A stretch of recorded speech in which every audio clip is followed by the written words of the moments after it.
Hey guys, so today is a video that I really wanted to make because it's on a really hyped up product, and that is Becca and Jaclyn Hill's Shimmering Skin Perfector collaboration in the shade Champagne Pop.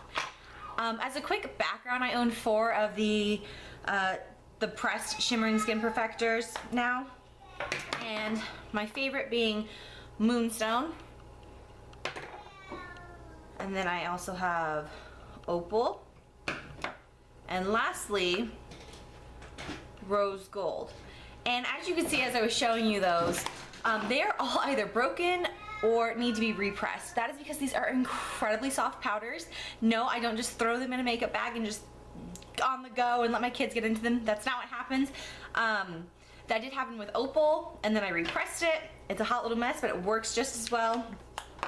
With Rose Gold and Moonstone, I truly don't know what happened with Moonstone.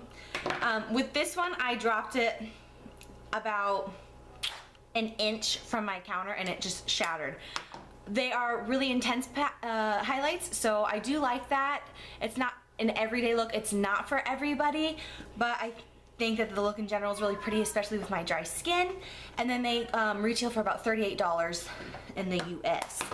So those are just kind of a general overview on them.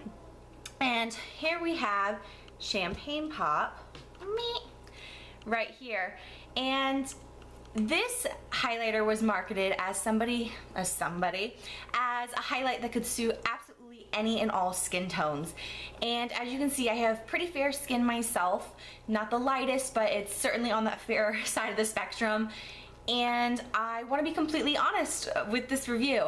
I think it gives a really, really pretty highlight, but it is also really, it's not just a throw on and go kind of highlight. I can grab Moonstone, throw that all over my face, be super highlighted and strobed out, and I'll be really good to go. But with this highlight, I have to do a lot of blending, and it's not the easiest to work with when you have fair skin. I also have to be really careful about what blush I use. I pretty much exclusively have been wearing this with like peachier toned blushes. I won't wear them with the pink ones. I don't think that it looks as good. I think it ends up looking kind of muddy and dirty on the face. Something else with it being suited for all skin tones, you can see that it is fairly golden. I don't think that this is going to suit people with cooler undertones. I may be wrong. If you have cooler undertones and you're loving it, or you make videos, like link that down below and I can kind of like retract my statement real fast. But just in general, it's so golden that I don't think it's gonna work for everybody. On the opposite end of the spectrum, if you have pretty dark chocolatey skin, this could be a really intense highlight for you because it is so golden that it's gonna not look as ashy on your complexion, despite it being a lighter highlight. So that's really nice. I just don't think it's necessarily actually suited for all skin tones. I think that's pretty impossible to do with a product. There's always going to be some skin tone or complexion or something that a product, especially a face product, doesn't really work with.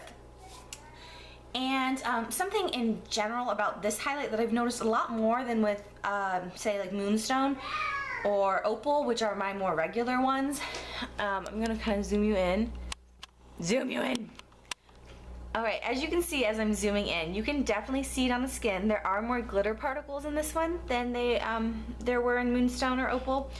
And it really does emphasize texture and pores on the face.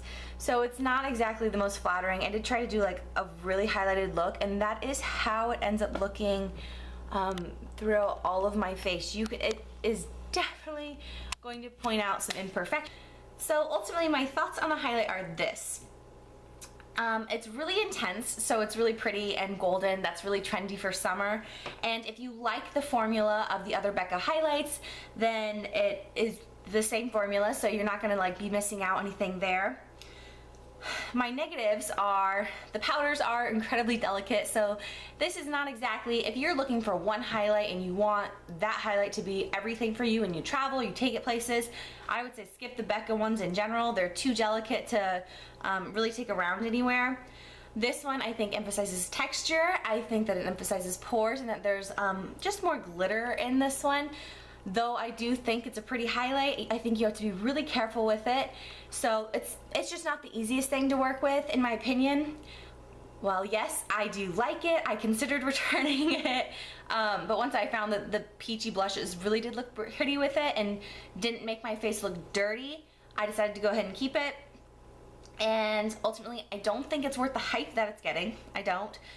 But like I said, if you like golden highlights, if you like the Becca highlights, if you love Jaclyn Hill, let's be honest, she makes some gorgeous eye looks, then I think that you'll like this, but I don't think it's for everybody. So I hope this video was helpful. If it was, I'd like for you to like and subscribe and stick around and see what else I have coming out. I hope you're having a good day, and I will hopefully see you in my next video.